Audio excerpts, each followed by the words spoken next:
As officials back in the U.S. try to piece together what happened, officials with the 20th Area Support Group are working to ensure safety and security for both service members and their families. And the attitude around Camp Walker has turned to one to where you definitely don't want to take security for granted. During the day, things remained quiet on Camp Walker, as many may have struggled to try to understand what exactly happened back in the U.S.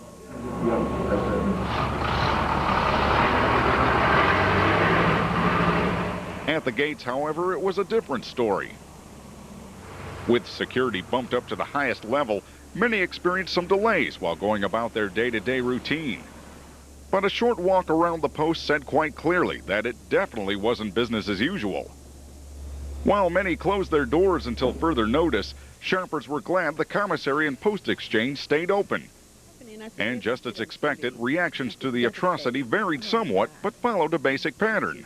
It just behooves me that somebody can get into our country and do this, with no inkling of, it even going on or occurring.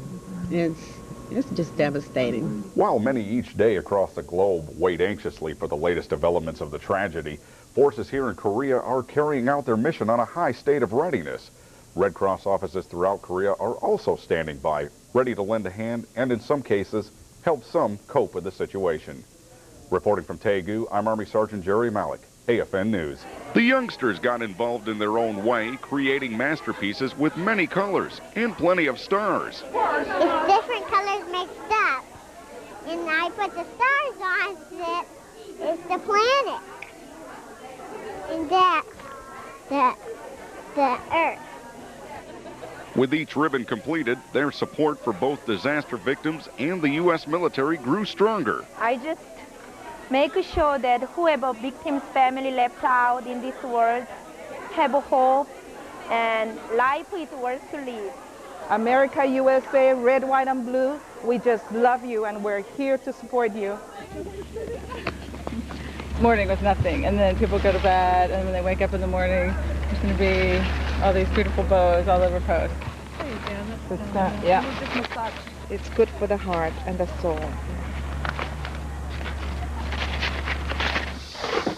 Despite the heat, sailors from the Navy Mobile Construction Battalion 5 in Chunhae used the day to help their neighbors.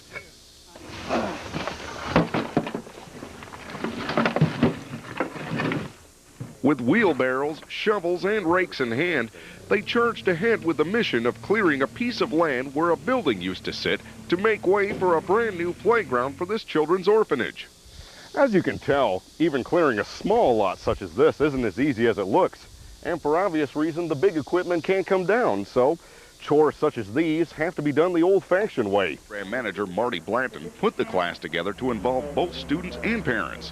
We appreciate the parents actually coming in with them, and they sit down together and they decide what their house rules are going to be. Can they have friends in while their parents are not there? That kind of stuff. When school lets out for the day, that means many of the younger students will go home to an empty house. So that means, in essence, they'll have to hold the fort down until... First of all, everyone has their books, and Miss Jo she prepared number 41. All right.